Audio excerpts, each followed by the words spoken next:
بسم الله الرحمن الرحيم الحمد لله رب العالمين والصلاة والسلام على سيد الأنبياء والمرسلين وعلى آله وأصحابه وأزواجه وذرياته أجمعين أما بعد أعوذ بالله من الشيطان الرجيم بسم الله الرحمن الرحيم إنا فتحنا لك فتحا مبينا وقال عز وجل في آية أخرى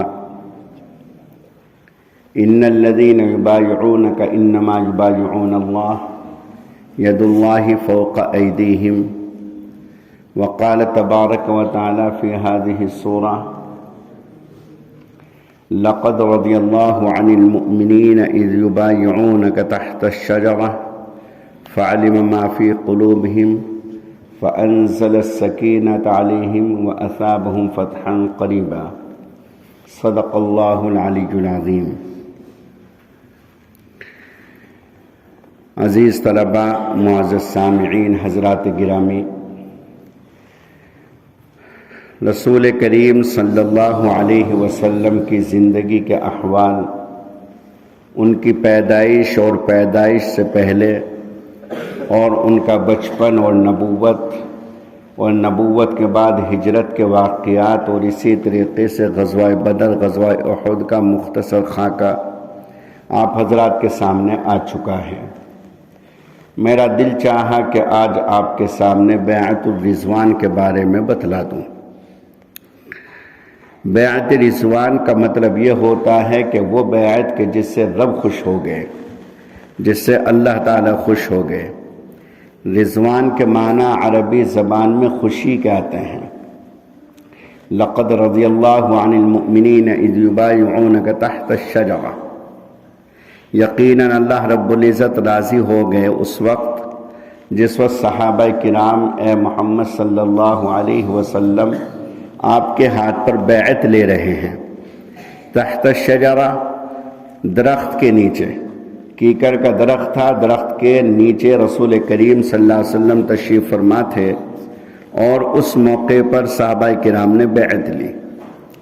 تو دل چاہا کہ اسی کے تعلق سے آج آپ کے سامنے مختصر چند اہم اور بنیادی باتیں عرض کر دوں.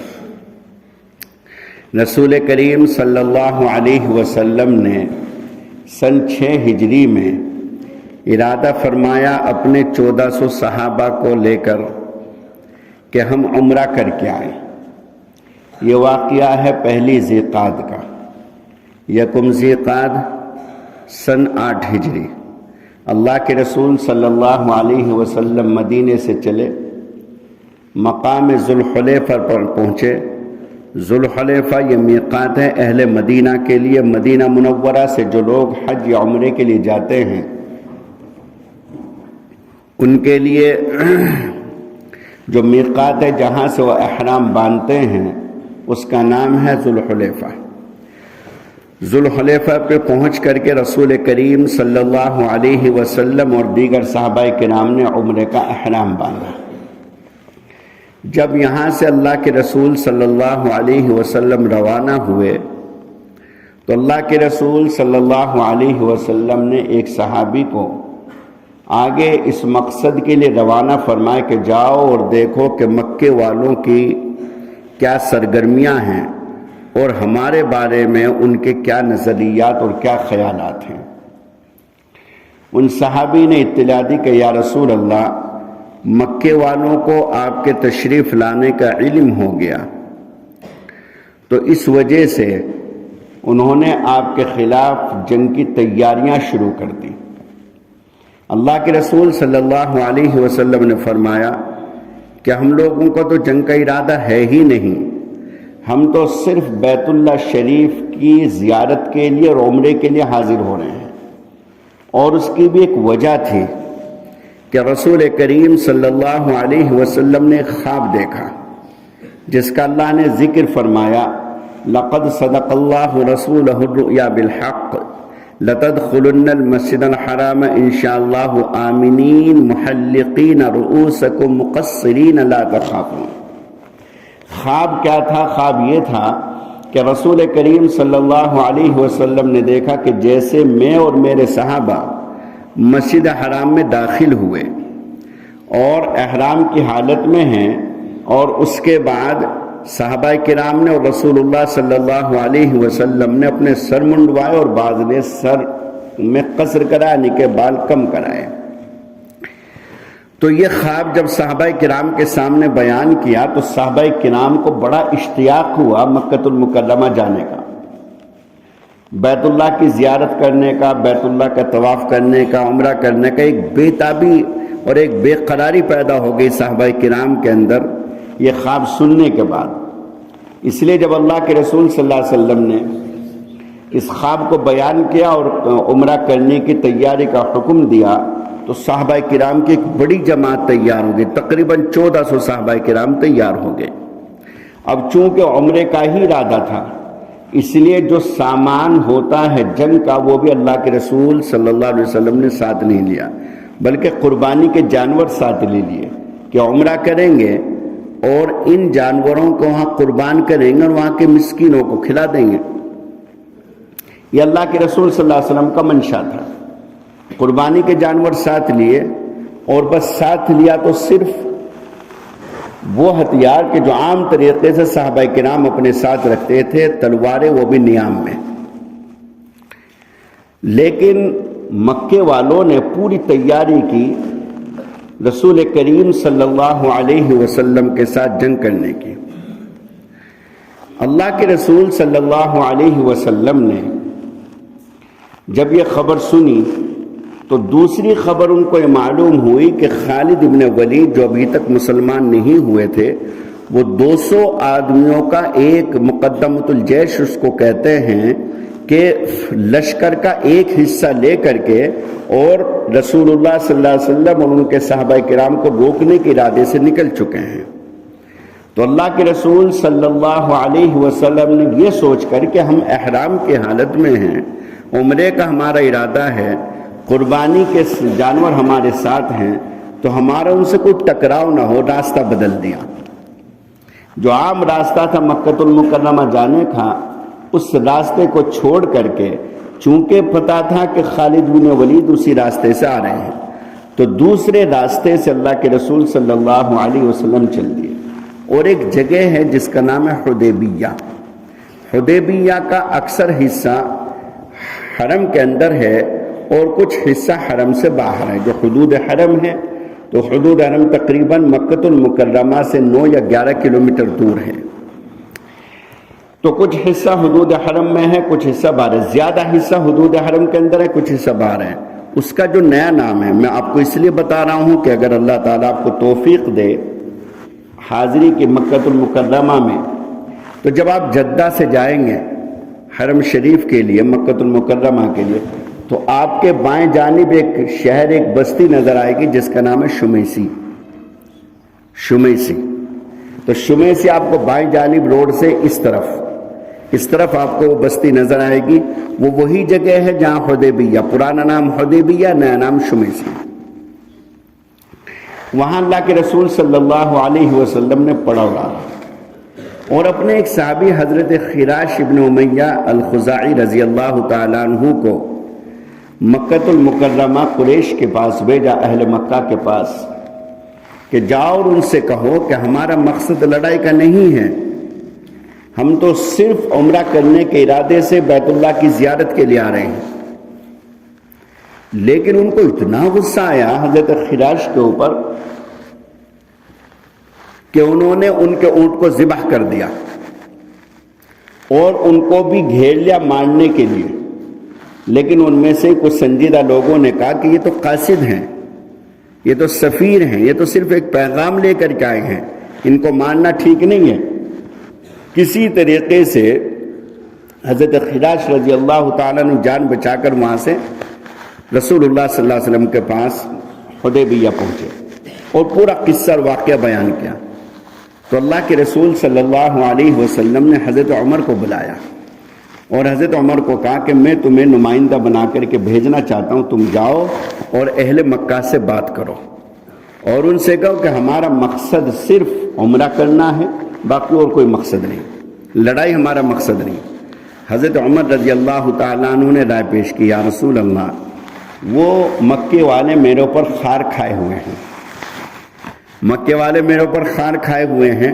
مکے میں میرا کوئی رشتہ دار بھی نہیں، میرے قبیلے کا کوئی آدمی نہیں جو میری حمایت کر سکے یا جس کی امان لے کر کے میں مکے میں داخل ہو جاؤں۔ تو اس لیے اگر میں مکے میں چلا گیا تو کہیں ایسا نہ ہو کہ وہ سب مل کر کے میرا قتل کر دے، بہتر ہوگا کہ عثمان کو بھیج دیں، اس لیے کہ عثمان کے رشتہ دار اور ان کے قبیلے کے لوگ وہاں موجود ہیں۔ حضرت عثمان رضی اللہ تعالیٰ عنہ کے تعلق سے یہ رائے رسول اللہ صلی اللہ علیہ وسلم نے پسند فرمائی اور حضرت عثمان کو اپنا نمائندہ اور قاصد بنا کر گفتگو کرنے کے لیے مکے والوں کے پاس بھیجا۔ حضرت عثمان رضی اللہ تعالیٰ عنہ کے قریبی رشتہ دار تھے جن کا نام تھا ابان ابن عثمان، بعد میں انہوں نے بھی ایمان قبول کر لیا تھا۔ تو حضرت ابان ابن عثمان رضی اللہ تعالیٰ عنہ کی امان میں حضرت عثمان ابن عفان مکے میں داخل ہوئے اور اہل مکہ کو پوری نوعیت، پورے احوال رسول اللہ صلی اللہ علیہ وسلم کا پورا پیغام پہنچایا۔ تو انہوں نے کہا کہ کوئی سوال ہے ہی نہیں کہ ہم اس سال رسول اللہ کو اجازت دے دیں کہ وہ اس سال عمرہ کریں، اس سال تو کوئی سوال ہی نہیں کہ مکے میں وہ داخل ہو جائیں۔ اور حضرت عثمان بن عفان رضی اللہ تعالیٰ عنہ کو انہوں نے روک لیا، ایک طریقے سے واپس نہیں جانے دیا۔ جب ان کو روک لیا، ادھر سب کو انتظار ہے، تو رسول کریم صلی اللہ علیہ وسلم کو اطلاع پہنچی کہ حضرت عثمان کو قتل کر دیا گیا، شہید کر دیا گیا۔ اب جب رسول اللہ صلی اللہ علیہ وسلم کو یہ بات معلوم ہوئی تو بڑی تکلیف ہوئی، اور حضرت رسول کریم صلی اللہ علیہ وسلم نے صحابہ کرام کو جمع فرمایا۔ کیکر کا درخت تھا جس کا میں نے قرآن کریم کی جو آیت میں نے تلاوت کی، لقد رضی اللہ عن المؤمنین اذ یبایعونک تحت الشجرہ، یہ شجرہ یہ کیکر کا درخت ہے، اس کے نیچے رسول اللہ تشریف فرما ہے۔ حضرت سنان رضی اللہ تعالیٰ عنہ ایک صحابی ہیں، سب سے پہلے وہ آئے اور انہوں نے کہا یا رسول اللہ آپ مجھ سے بیعت لیں۔ اللہ کے رسول نے فرمایا کس بات پر؟ کہا کہ یا رسول اللہ اس بات پر بیعت لیں کہ جب تک میری جان میں جان ہے میں لڑتا رہوں گا، یا تو ہم مکے میں داخل ہوں گے اور حضرت عثمان کا بدلہ لیں گے یا شہید ہو جائیں گے۔ سب سے پہلے انہوں نے بیعت لی۔ اسی طریقے سے ایک دوسرے صحابی حضرت سلمہ ابن اکوع رضی اللہ تعالیٰ عنہ، انہوں نے 3 مرتبہ بیعت کی۔ اول میں کی، ایسا جوش تھا صحابہ کرام میں کہ پہلے شروع میں جب بیعت کا سلسلہ شروع ہوا تب بیعت لی، پھر بیچ میں لی، پھر اخیر میں لی۔ جب تمام صحابہ کرام نے اپنی جان قربان کرنے کے لیے بیعت کر لی تو سب سے اخیر میں رسول اللہ صلی اللہ علیہ وسلم نے اپنا دائنا ہاتھ یوں کیا، ایسے اپنا دائنا ہاتھ یوں کیا اور اس پر اپنا ہی بایاں ہاتھ رکھا ایسے، اور فرمایا کہ یہ بیعت عثمان کی طرف سے ہے، گویا کہ یہ میرا ہاتھ ہے اور یہ حضرت عثمان کا ہاتھ ہے۔ عثمان کی اس طریقے سے بیعت لی رسول اللہ صلی اللہ علیہ وسلم نے، بایاں ہاتھ اپنا عثمان کا بتلا کر کے کہ یہ میرا ہاتھ ہے اور یہ عثمان کی طرف سے بیعت ہے۔ یہ ان کی فضیلت دیکھیں کس قدر اہمیت کے حامل ہیں حضرت عثمان ابن عفان رضی اللہ تعالیٰ عنہ۔ ادھر جب مکے والوں کو معلوم ہوا کہ وہاں بیعت لی جا رہی ہے مرنے کے اوپر، تو انہوں نے حضرت عثمان کو آزاد کر دیا۔ حضرت عثمان رضی اللہ تعالیٰ عنہ تشریف لے آئے، صحابہ کرام کے اندر خوشی اور مسرت کی لہر دوڑی۔ اب اس کے بعد ایک شخص تھا ان میں بڑا سنجیدہ سمجھدار، بدیل نام کا، بڑی عمر کا بھی تھا اور ذرا سنجیدہ تھا۔ تو بدیل نے کہا مکے والوں سے کہ میں جاتا ہوں ایک مرتبہ گفتگو کرتا ہوں، ممکن ہے کچھ حل نکل جائے۔ چنانچہ جب بدیل آیا تو اس نے جب رسول کریم صلی اللہ علیہ وسلم سے گفتگو شروع کی تو اس نے دیکھا کہ اللہ کے رسول صلی اللہ علیہ وسلم کے جو جانثار صحابہ کرام ہیں وہ چاروں طرف مکمل طریقے سے اپنی جان قربان کرنے کے لیے تیار ہیں۔ تو اس نے جا کر کے مکے والوں سے یوں کہا کہ مکے والوں، میں تمہیں مشورہ دیتا ہوں کہ ان کو مکے میں داخل ہو جانے دو۔ اگر تم ان کو مکے میں داخل نہیں ہونے دو گے تو اس میں تمہارا ہی ضرر، تمہارا ہی نقصان ہے۔ لیکن اہل مکانہ نے ان کی بات کو کسی طرح کی کوئی اہمیت نہیں دی۔ ایک دوسرے شخص تھے عروہ ابن مسعود۔ عروہ ابن مسعود ذرا بھی سنجیدہ آدمی تھے۔ عروہ ابن مسعود نے کہا کہ میں جا کر کے گفتگو کرتا ہوں۔ عروہ ابن مسعود پہنچے اور پہنچ کر کے جب گفتگو شروع کی تو ایک عجیب بات کہی، اور ایسی بات کہی کہ ابو بکر صدیق رضی اللہ تعالیٰ عنہ جیسے صحابی جو انتہائی پاک دامن، انتہائی شریف، انتہائی نیک، اور دور اسلام کے بعد تو ان کی نیکیاں عروج پر ہیں ہی، لیکن اسلام میں داخل ہونے سے پہلے ان کی زبان پر کبھی گالی تو کیا فحش بات بھی نہیں آئی، کبھی انہوں نے شراب نہیں پی، کبھی زنا نہیں کیا، کبھی کوئی بدکاری نہیں کی۔ حضرت عثمان بن عفان بھی ایسے ہی تھے، کبھی شراب کو چھوا تک نہیں تھا، کبھی زبان پر گالی نہیں آئی تھی، کوئی گندی بات استعمال نہیں کی تھی اپنی زبان سے۔ تو عروہ ابن مسعود نے رسول اللہ صلی اللہ علیہ وسلم سے ایک عجیب بات کہی۔ اس نے کہا کہ یہ جو چاروں طرف تمہارے لوگ نظر آ رہے ہیں نا مختلف قوموں کے، اگر قریش نے تمہارے اوپر حملہ کر دیا، مکے والوں نے، اور وہ غالب آنے لگے تو ان میں سے ایک نہیں ملے گا۔ اب صحابہ کرام تو حیران رہ گئے۔ حضرت ابوبکر صدیق جیسا شریف اور انتہائی شریف تو ساری صحابہ کرام ہیں، لیکن مزاج کے اعتبار سے بھی انتہائی نرم مزاج، انہیں غصہ آیا اور انہوں نے کہا کہ جا کر کے لات و عزیٰ کی شرمگاہ کو چاٹ لے۔ اتنا سخت غصہ آیا، لات و عزیٰ ان کے بت تھے، کہ جا کر کے ان کی شرمگاہ کو چاٹ لے۔ اللہ کی قسم جب تک ہماری جان میں جان ہے ہم اللہ کے رسول صلی اللہ علیہ وسلم کے ساتھ نہیں چھوڑ سکتے۔ پوچھا کہ یہ کون شخص ہے؟ عروہ نے پوچھا، بوڑھا آدمی تھا، یہ کون ہے؟ بتایا کہ ابو بکر ہے۔ ابو بکر ذرا پیچھے بیٹھے تھے، رسول اللہ صلی اللہ علیہ وسلم کے پیچھے تھے، وہ دیکھ نہیں پایا تھا۔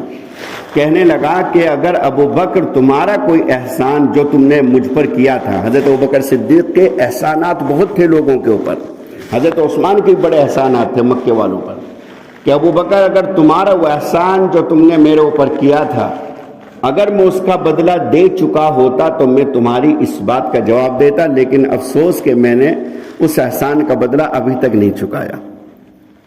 اس کے بعد گفتگو شروع ہوئی۔ تو یہ عروہ ابن مسعود جب گفتگو کرتا تو رسول اللہ کے بالکل قریب بیٹھا ہوا تھا، گفتگو کرتے کرتے بار بار رسول اللہ کی داڑھی پر ہاتھ لگاتا، بار بار رسول اللہ صلی اللہ علیہ وسلم کی داڑھی پر ہاتھ لگاتا، کبھی داڑھی پکڑ لیتا، کبھی ہاتھ لگاتا۔ اب ایک صحابی اللہ کے رسول صلی اللہ علیہ وسلم کے پہرے کی خاطر کھڑے ہوئے تھے تلوار لیے ہوئے، ان کا نام تھا حضرت مغیرہ ابن شعبہ رضی اللہ تعالیٰ عنہ۔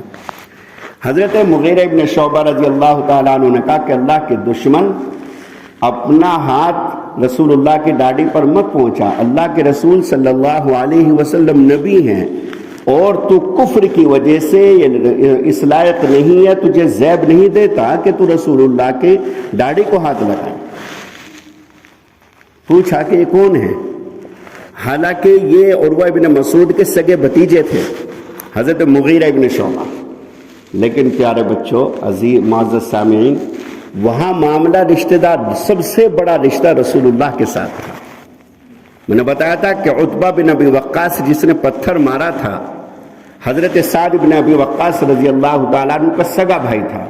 حضرت سعد بن ابی وقاص نے یہ فرمایا یہ منظر دیکھ کر کے کہ اللہ کی قسم احد کے دن میں نے جتنا تلاش عتبہ کو کیا کسی اور کو نہیں کیا، تاکہ میں اس کو تلاش کر کے اس کو قتل کر دوں، اس لیے کہ اس ظالم نے میرے پیارے آقا صلی اللہ علیہ وسلم کے چہرے مبارک کو زخمی کیا تھا۔ وہاں اصلاً ایسی نظیر اور ایسی مثال پوری دنیا کی تاریخ میں نہ پہلے رہی اور اب تو کوئی مطلب ہی نہیں، نہ رسول اللہ صلی اللہ علیہ وسلم سے پہلے اور نہ بعد میں، ایسی جانی ساری۔ تو مغیرہ ابن شعبہ سگا بھتیجا ہے عروہ ابن مسعود کا، لیکن چونکہ وہ جو پہنا جاتا ہے جنگ کے موقع پر، ہیلمیٹ کی طرح جنگ کی ٹوپی ہوتی ہے، وہ پہنے ہوئے تھے تو اس لیے چہرہ نظر نہیں آ رہا تھا۔ پوچھا یہ کون ہے؟ یہ کون ہے؟ کہا کہ تمہارے بھتیجے مغیرہ ہیں۔ تو غصے میں عروہ کہنے لگا وہ غدار، حضرت مغیرہ کو کہتے ہو غدار، تو احسان بھول گیا جو میں نے تیرے ساتھ کیا، تو شرم نہیں آتی تو مجھے دھمکی دے رہا ہے؟ وہ احسان کیا تھا؟ وہ احسان یہ تھا کہ ایک مرتبہ، مختصر سنا رہا ہوں، کہ ایک مرتبہ حضرت مغیرہ ابن شعبہ جو اس وقت تک اسلام قبول نہیں کیا تھا، کچھ رفقا ان کے حضرت مغیرہ کے مصر پہنچے، تو شاہ مصر نے ان کو کچھ انعامات سے نوازا، تو دوسرے ساتھیوں کو تو انعامات زیادہ دیا اور حضرت مغیرہ کو کم انعام دیا، تو انہیں بڑا غصہ آیا۔ جب یہ واپس ہو رہے تھے تو ایک جگہ پڑاؤ ڈالا، رات میں سب نے شراب پی، مغیرہ نے کم پی، اس وقت اسلام قبول نہیں کیا تھا، مغیرہ نے ذرا کم پی، باقی سب نے خوب دل بھر کر کے، اب سب نشے میں مست ہو کر کے پڑ گئے۔ 5-7 جتنے بھی تھے، حضرت مغیرہ نے سب کا کام تمام کیا، سب کو قتل کر دیا، سب کو قتل کیا، اور سب کو قتل کر کے اور ان کا جو سامان تھا، وہ اسباب تو پورا کا پورا لے کر کے مدینہ منورہ پہنچ گئے اور رسول اللہ صلی اللہ علیہ وسلم کی خدمت میں جا کر کے اسلام قبول کر لیا، اور پورا قصہ بیان کیا۔ اللہ کے رسول نے فرمایا تمہارا اسلام تو قبول ہے، مال قبول نہیں، وہ تم جانو تمہیں کیا کرنا ہے، تمہارا اسلام تو قبول ہے لیکن تمہارا مال قبول نہیں۔ تو اب یہاں مکے میں جب یہ خبر پہنچی تو اس نے عروہ ابن مسعود نے مغیرہ ابن شعبہ اپنے بھتیجے کی جانب سے ان کے خاندان والوں کو، ان کے گھر والوں کو دیت دے کر کے معاملے کو دفع کیا، تو اس احسان کا ذکر کیا کہ وہ غدار، میں نے تیرے اوپر احسان کیا اور تو اس طریقے سے مجھے دھمکا رہا ہے۔ تو خیر، اب اتفاقی طور سے نماز کا وقت ہو گیا، رسول اللہ صلی اللہ علیہ وسلم جب وضو فرمانے لگے تو جو بات عروہ نے کہی تھی کہ یہ جو چاروں طرف سے قوم نظر آ رہی ہے، قبائل نظر آ رہے ہیں، یہ کوئی نہیں ملے گا تمہارے قریب، جب قریش حملہ کریں گے، اہل مکہ حملہ کریں گے، اور اس پر حضرت ابوبکر صدیق کا جو جواب تھا، عملاً اس نے دیکھا، عروہ نے عملاً دیکھا کہ اللہ کے رسول صلی اللہ علیہ وسلم وضو کے لیے پانی لیتے ہیں ایسے، اب یوں پانی چہرے پر مارتے ہیں یا ہاتھوں میں۔ بخاری شریف میں بھی روایت آتی ہے تو صحابہ کرام نیچے اتنی اس قدر بالکل جیسے آپس میں لڑ رہے ہوں، ایسے پانی کا ایک قطرہ نیچے نہیں ڈلنے دیتے، اور لیتے ہیں اور اپنے چہروں پر، اپنے اعضاء پر مل لیتے ہیں۔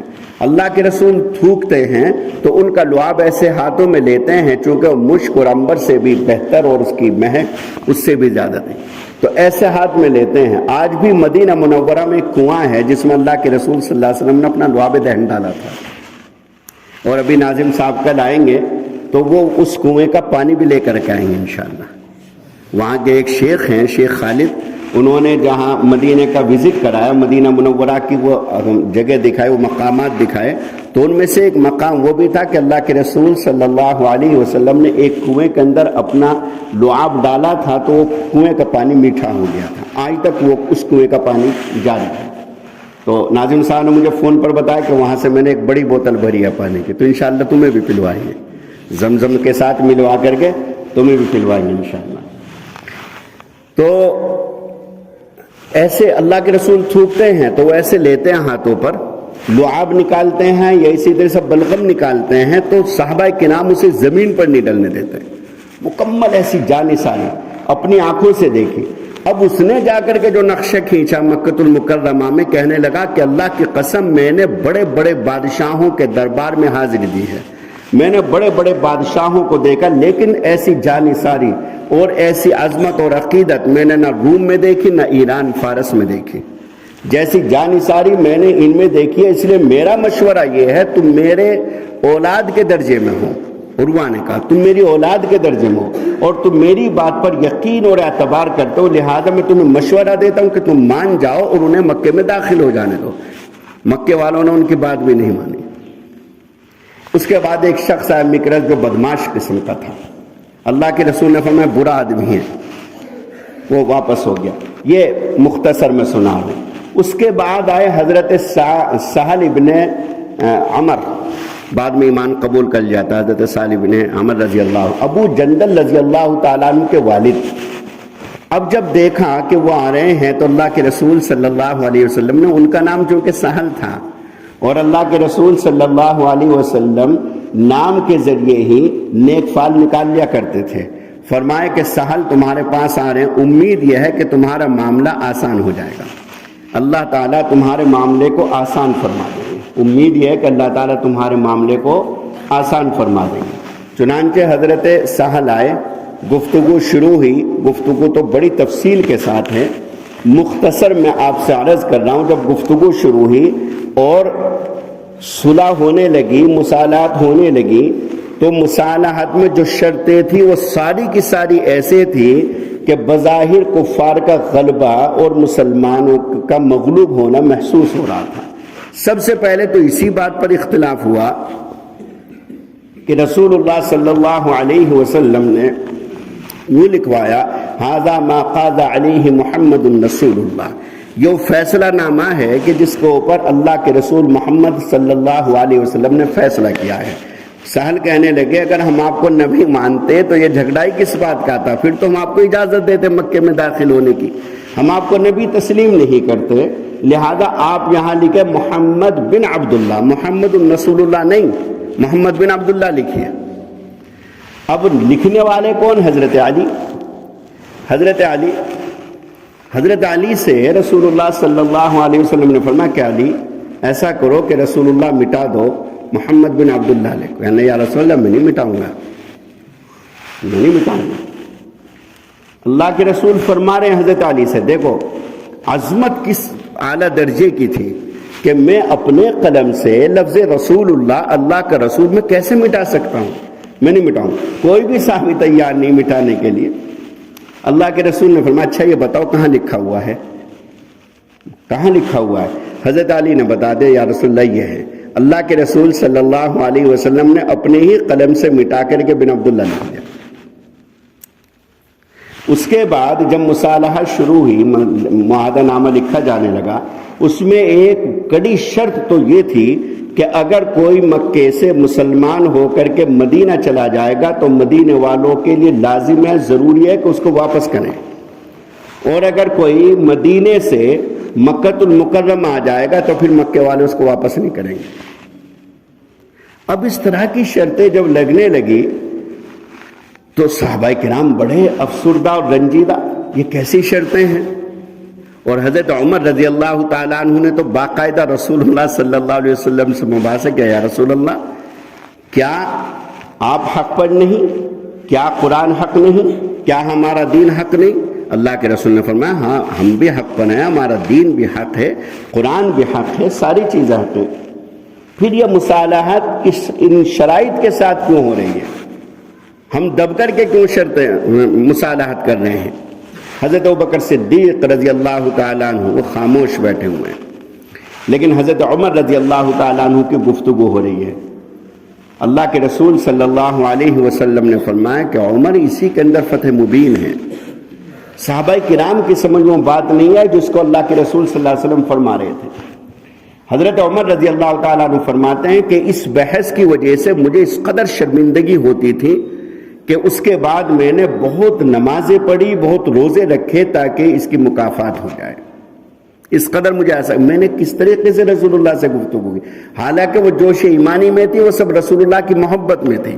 اور آگے میں ایک واقعہ سناتا ہوں رسول اللہ صلی اللہ علیہ وسلم سے محبت اور دین سے لگاؤ کا صحابہ کرام کی۔ تو بہرحال ابھی یہ مصالحت چل ہی رہی تھی، لکھی جا رہی تھی، دستخط نہیں ہوئے تھے، اس کو آخری شکل نہیں دی گئی تھی۔ حضرت ابو جندل رضی اللہ تعالیٰ عنہ زنجیروں میں جکڑے ہوئے، پہاڑوں سے غاروں سے کیسے کیسے بچ بچا کر کے مکے والوں کے ظلم سے اور ان کی زیادتیوں سے بچتے بچاتے یہاں پہنچ گئے صحابہ کرام کے درمیان، اور اللہ کے رسول صلی اللہ علیہ وسلم کے سامنے آ کر کے اور اللہ کے رسول سے یا رسول اللہ میں حاضر ہوا ہوں، مکے والوں نے میرے اوپر ظلم کی انتہا کی ہوئی ہے۔ اب یہ انہی کے بیٹے سہل بن عمر کے بیٹے حضرت ابو جندل رضی اللہ تعالیٰ وہ کہنے لگے کہ اس کو واپس کرو۔ صحابہ کرام کو جوش آ گیا، ابھی تو مصالحات ہوئی بھی نہیں، دستخط بھی نہیں ہوئے، یہ جب مصالحات ہو جائے گی، عہد نامے کو آخری شکل دے دی جائے گی، اس کے بعد ہم پابند ہوں گے اس بات کے کہ مکے سے کوئی آئے گا ہم اس کو واپس کر دیں گے۔ لیکن کہنے لگا سہل بن عمر نہیں، اگر آپ ان کو واپس نہیں کرتے تو یہ مصالحات ہم نہیں کرتے۔ اللہ کے رسول نے یہاں تک فرمایا کہ سہل میری خاطر اس کو چھوڑ دو، میری خاطر چھوڑ دو، بالکل آخری درجے کا تھا، میری خاطر، میری وجہ سے، میری خاطر اس کو چھوڑ دو۔ ان کو تب بھی ترس نہیں آیا، نہیں، ان کو واپس ہی کرنا پڑے گا ورنہ تو مسالات نہیں ہے۔ اللہ کے رسول صلی اللہ علیہ وسلم نے فرمایا یا ابا جندل اصبر واحتسب، اے ابو جندل صبر کر، صبر کر، فإنا لا نقدر، اس لیے کہ ہم بدعہدی نہیں کر سکتے، اور ہم امید کرتے ہیں ان اللہ جاعل لک مخرجا وفرجا، ہم امید کرتے ہیں کہ اللہ تعالیٰ تیرے لیے کوئی نہ کوئی راہ ضرور نکالے گا، تیرے لیے کوئی نہ کوئی آسانی نکالے گا۔ روتے ہوئے، بے تاب اور بے قراری کی حالت میں روتے ہوئے حضرت ابو جندل واپس ہوئے۔ صحابہ کرام اس قدر آزودہ خاطر ہوئے، حضرت ابو جندل جب روتے ہوئے زنجیروں میں جکڑے ہوئے، صحابہ کرام کچھ نہیں کر سکتے، اندر سے جوش مار رہا ہے کہ روکے ان کو، لیکن روکے کیسے؟ اللہ کے رسول صلی اللہ علیہ وسلم کی اجازت نہیں، لیکن اس قدر افسردہ ہوئے صحابہ کرام کہ جب یہ معاہدہ لکھا گیا، معاملہ طے ہو گیا، تو اللہ کے رسول صلی اللہ علیہ وسلم نے فرمایا آپ لوگ اپنی قربانیاں جو ساتھ لائے وہ قربانیاں کر لیں اور سر منڈا لیں۔ ایک بھی صحابی نہیں اٹھا، 3 مرتبہ اللہ کے رسول نے یہ بات، یعنی کہ اللہ کے رسول صلی اللہ علیہ وسلم کے جو اشاروں پر جان قربان کرتے تھے صحابہ کرام، ایک بات کو اللہ کے رسول نے 3 مرتبہ ارشاد فرمایا کہ آپ لوگ اپنی قربانیاں کر لیں، اپنے سر منڈا لیں۔ ایک بھی صحابی اپنی جگہ سے ٹس سے مزنے، سب بیٹھے ہوں، کیوں؟ اس لیے کہ سب کے جو دل تھے وہ چھلنی تھے، سب کے سینوں کے اندر زخم تھے، سب انتہائی رنجید اور غم زدہ تھے۔ ابو جندل کے واقعے نے سب کو توڑ دیا تھا، اس لیے سب بیٹھے ہوئے ہیں۔ اللہ کے رسول صلی اللہ علیہ وسلم کی بیویوں میں سے اس مرتبہ ان کے ساتھ حضرت ام سلمہ تھی۔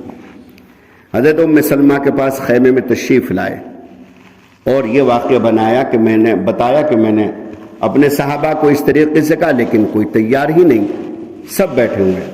حضرت ام سلمہ نے کہا یا رسول اللہ، آپ نے جو معاملہ طے کیا، جو مسالات کیا، آپ اللہ کے رسول ہیں، آپ مصلحتوں کو سمجھتے ہیں، صحابہ کرام تو مصلحت نہیں سمجھتا، آپ نے جو معاہدہ کیا ہے کفار کے ساتھ، اہل مکہ کے ساتھ، اس کی وجہ سے صحابہ کرام ٹوٹ چکے ہیں، اور ابو جندل کے واقعے نے ان کو رنجیدہ کر دیا ہے۔ اس وجہ سے، اس رنجیدگی کی وجہ سے، اس آزودگی کی وجہ سے وہ آپ کی بات نہیں ماننا۔ آپ ایسا کریں کہ آپ تشریف لے جائیں اور آپ اپنی قربانی ذبح کریں، اپنا سر منڈوا لیں۔ جب آپ کریں گے تو امید یہ ہے کہ آپ کو دیکھ کر کے دوسرے صحابہ کرام بھی شروع کر دیں گے۔ چنانچہ یہی ہوا۔ اتنی اچھی رائے دی بیوی نے، ام سلمہ بڑی ذہین تھی کہ باہر تشریف لائے، کسی سے کچھ نہیں فرمایا، آ کر کے اپنی قربانی ذبح کی اور اس کے بعد سر منڈوانا شروع۔ صحابہ کرام اٹھے اور سب نے اسی طرح سے قربانیاں جو ساتھ لے کر کے آئے تھے ذبح کرنا شروع کر دیا۔ اور اس کے بعد اللہ کے رسول صلی اللہ علیہ وسلم جب واپس تشریف لانے لگے تو مکۃ المکرمہ اور مدینے کے بیچ میں پھر یہ پوری صورت نازل، انا فتحنا لک فتحا مبینا۔ اللہ کے رسول صلی اللہ علیہ وسلم نے اپنے صحابہ کرام کے سامنے اس کی تلاوت فرمائی، اور اس کے بعد اتفاقی طور سے حضرت ابو حسین رضی اللہ تعالیٰ عنہ ایک صحابی ہیں، وہ بیچارے کسی طریقے سے مکے والوں کے ظلم اور زیادتیوں سے بچتے بچاتے مدینہ منورہ پہنچ گئے کسی طرح۔ ادھر وہ مدینہ پہنچے، پیچھے مکے والوں نے 2 آدمیوں کو انہیں لینے کے لیے بھیج دیا۔ اللہ کے رسول صلی اللہ علیہ وسلم کے سامنے بیٹھے ہوئے ہیں، وہ 2 آدمی آ گئے کہ آپ معاہدے کے مطابق ان کو واپس کریں، ابو حسین کو۔ اللہ کے رسول صلی اللہ علیہ وسلم نے ان سے بھی یہ فرمایا کہ ابو حسین تم ابھی واپس چلے جاؤ، صبر کرو، اللہ تعالیٰ تمہارے لیے کوئی نہ نکالے۔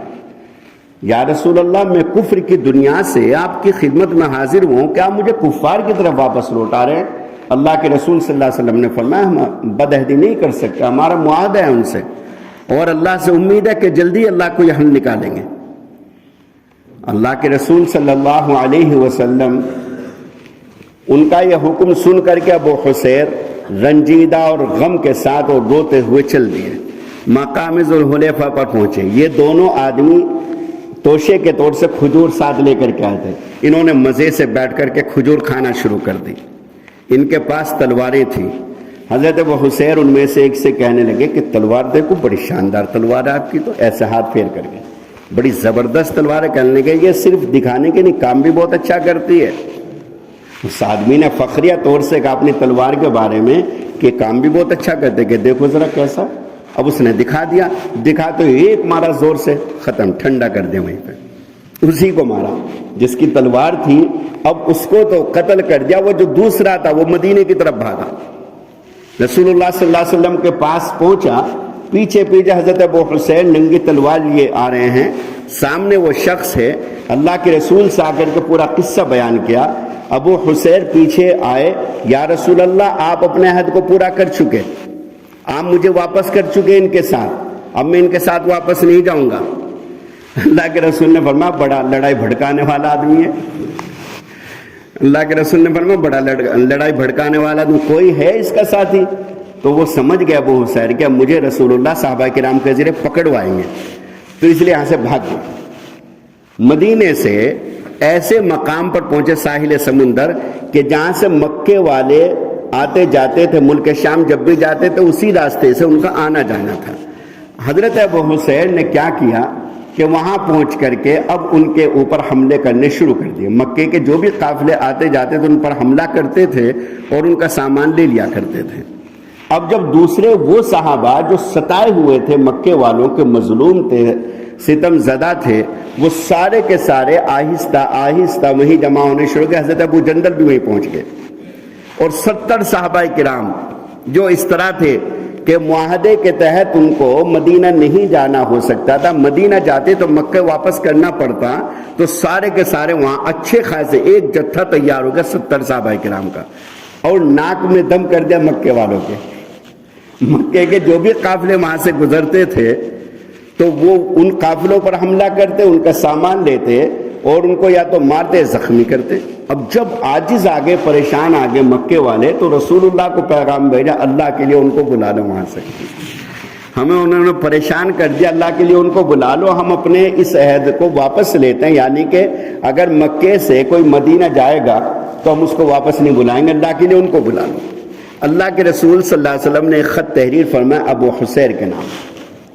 حضرت ابو حسیر کے پاس جس وقت رسول اللہ کا یہ خط پہنچا، ان کا بالکل آخری وقت تھا، لیٹے ہوئے ابو حسیر، اللہ کے رسول صلی اللہ علیہ وسلم کا خط ایسے ہے، اب اس کو پڑھ کر کے کبھی آنکھوں سے لگاتے ہیں، کبھی اس کو چومتے ہیں، کبھی اس کو سر پر رکھتے ہیں، بہت خوش ہو رہے ہیں، اور بس اسی خوشی کے عالم میں ایسے ہے خط، اور اس طریقے سے ایسے ہاتھ رکھا اور وہ خط ان کے سینے پر رکھا کر انتقال کر گیا۔ ان کی تجہیز و تکفین کے بعد حضرت ابو جندل رضی اللہ تعالیٰ عنہ دیگر صحابہ کرام کو لے کر کے مدینہ منورہ پہنچے، اور اس کے بعد مکے والوں کی جانب سے بدعہدی ہوئی، اور پھر رمضان میں مکہ فتح ہوا۔ انشاءاللہ زندگی رہی تو آئندہ انشاءاللہ جو باقی حصہ ہے وہ عرض کیا جائے گا۔ اللہ رب العزت ان تاریخی قصص اور واقعات سے ہم سبھی کو سبق اور عبرت لینے کی توفیق عطا فرمائے، اور سنتوں کے مطابق اللہ تعالی ہم سبھی کی زندگی کو گزارنے کی توفیق بخشے، آمین یا رب العالمین۔ وآخر دعوانا ان الحمد للہ رب العالمین۔